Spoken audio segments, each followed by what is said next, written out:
Check. Karon nga tuig. Kaduha ko nakigubat ninyo. Kaya tas kontra. Puro bagay ninyo mga hero.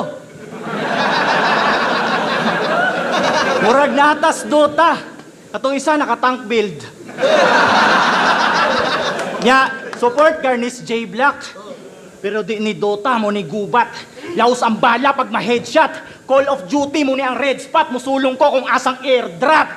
Kung diri Ubek, ang hunting grounds, akong dala tulura ka bala. Usa sa ulo, usa sa dugan, usa diri sa abaga. Gibisaya, way duha-duha. 8 ka linya ray mutudas, o 8-8, linya-linya. Ha, dirabda ni og oras, rarara!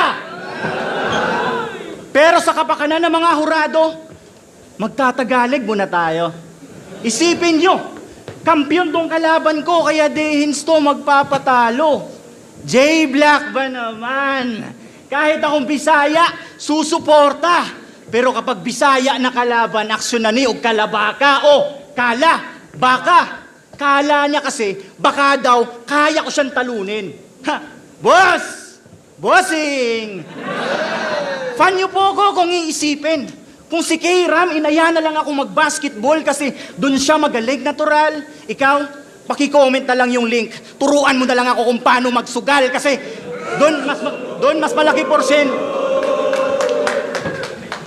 Kasi doon mas malaki porsyento mong manalo. Ahente lang ako dito pero mas malaki porsyento kapag natalo. Lahat sila nag-aantay kung paano mo ako mapapataob sa pagbuelta. Kasi pag hindi mo yun nagawa, pinatunayan mo lang na ikaw yung kampyon na walang kwenta. Kasi humina simula nung nasa selda na si Tropa.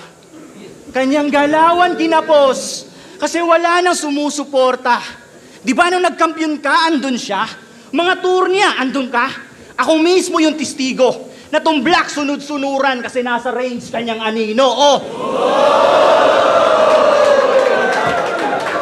Sabi mo pa mismo, mas excited ka pa kung sinong mananalo kay Lipcram at M-Site. Si Gorion Talas, di ba inaya mo pa ng fist fight? Anyari, tinalo ka ni M-Site pagtapos mong magkampiyon, par. Epic. Konting talk shit lang na pa, ubo ka na, ang sakit nun. Pandemic champion! Champion! Pero hindi man lamang nakaporma na wala ng kadating-dating. Yung laban mo kay Mo, tinanggalan ng corona para sa kaching-kaching. Yung laban mo na yon binayaran ka para sa mismong pangyayari. Ang pinagtataka ko, bakit ang dami mong sinasabi? Kesyo, nag-walk out ka kunwari. Galawan pang artista. Kunyari, hindi niya alam na mababaliktad yung resulta. Lumaban din ako para sa mga dayo, mga bay. Parang Stampede CDO, / panalay. Pero patas ang usapan, pustahan doon bayag. Ikaw hindi sineryoso kasi matagal ka na palang bayad. Bakit? Parte ba yun ng usapan ng magpatalo at manalo? Aba, matindi ka. Kaya pala yung pau na wala ng gana kasi alam niyang guilty ka.